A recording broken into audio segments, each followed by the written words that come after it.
Hey church, today we are in 2 Samuel chapter 21.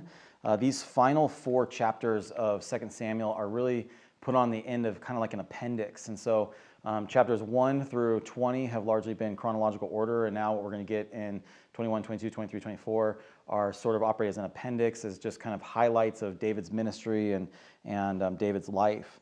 It says in verse 1, it says, "Now there was a famine in the days of David for 3 years, year after year, and David sought the presence of the Lord, and the Lord said, 'It is for Saul and his bloody house, because he put the Gibeonites to death.'"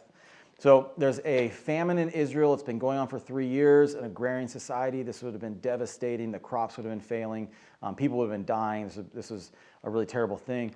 David is king of Israel on this 3rd year. He finally goes before the Lord and says, "Is this spiritual?" And he's praying and seeking God. It says that God answers him and says that yes, that God has sent this famine on Israel, this drought on Israel, because of Saul putting to death the Gibeonites. Now, you have to go all the way back to Joshua chapter 9 to remember where the story starts with the Gibeonites. Joshua was leading Israel into the promised land.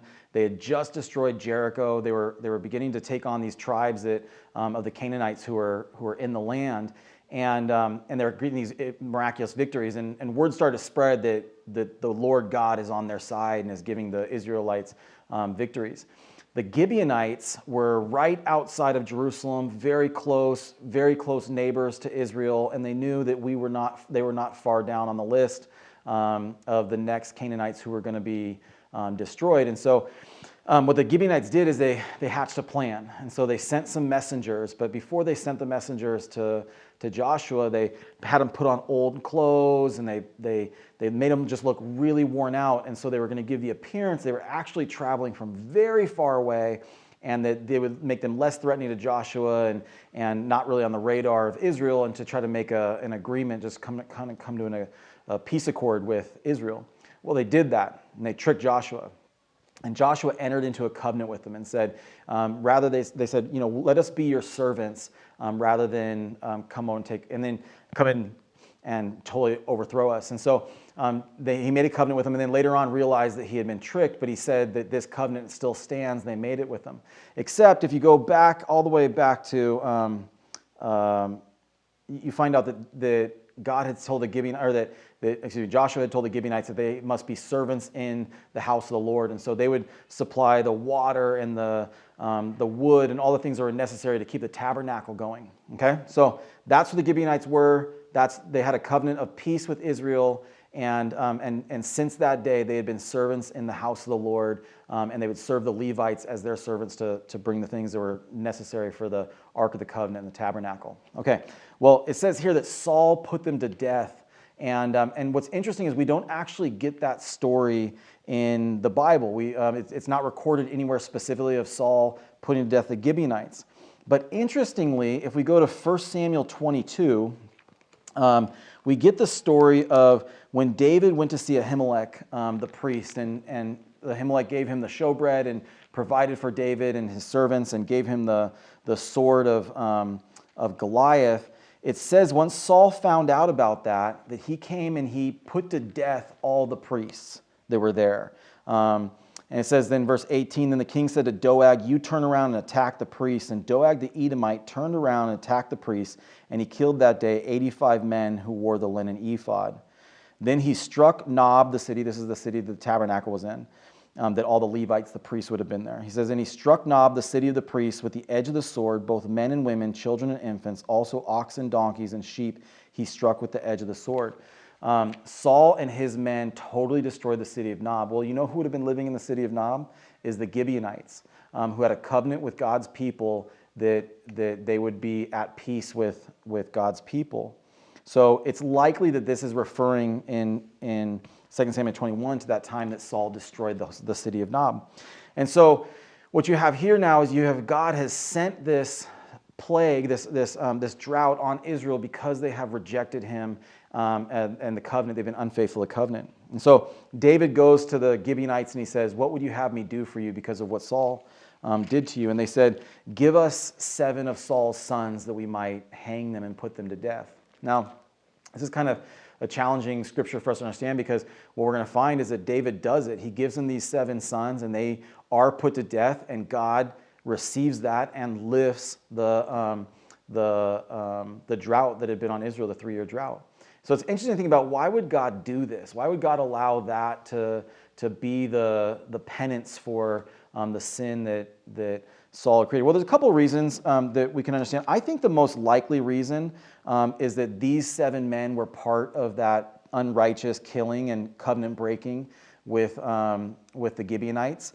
And I believe this because if you look in the law in Deuteronomy 24, verse 16, it says, "Fathers shall not be put to death for their sons, nor shall sons be put to death for their fathers. Everyone shall be put to death for his own sin." I don't think it likely that God would punish their covenant breaking by sending this drought and then lift the drought because, again, they broke the covenant with God and his law. I think that these men were likely, these 7 sons of Saul were likely participated in this slaughter, and they still carried around the blood guilt of unrighteously killing the Gibeonites. And so here we have David. He gives them to the Gibeonites, and they go and hang them. It says in verse 9, "Then he gave them in the hands of the Gibeonites, and they hanged them in the mountain before the Lord, so that 7 of them fell together, and they were put to death in the first days of the harvest, at the beginning of the barley harvest." So we get the time frame that it's the beginning of the barley harvest, which usually is in April in Israel. Then we get this really interesting story. The mother of 2 of these men, and Ritzpah, the daughter of Aiah, took sackcloth and spread it for herself on the rock from the beginning of harvest until it rained on them from the sky, and she allowed neither the birds of the sky to rest on them by day, nor the beasts of the field by night. So this woman had her sons taken away. They were hung there, and then she went out. She could do nothing about it. She was powerless, but she went out and she said, "At least I won't let their bodies be desecrated. These men are going to be left here as an example." And so they would have just left there hung to rot.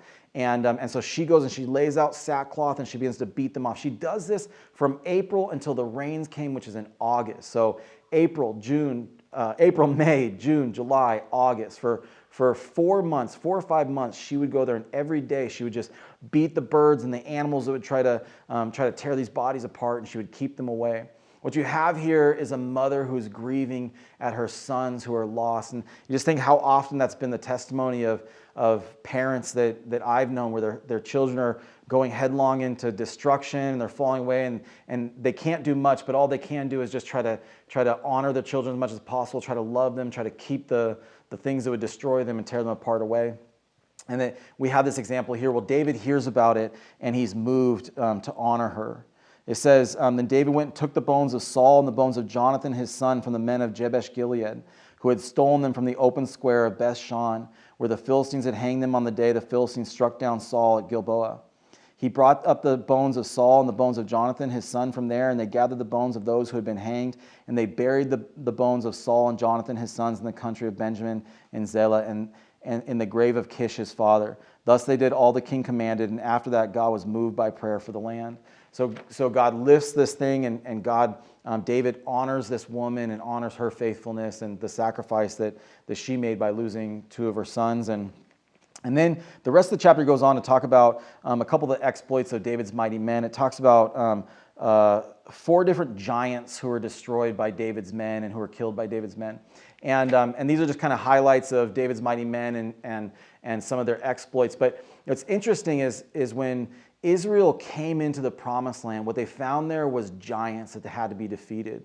And one of the great things about 2 Samuel is it goes through these stories of David and his mighty men driving out these giants that were in the land that God wanted to give to his people as a possession. So often I think that's the situation the church finds itself in, as we in Christian find ourselves in.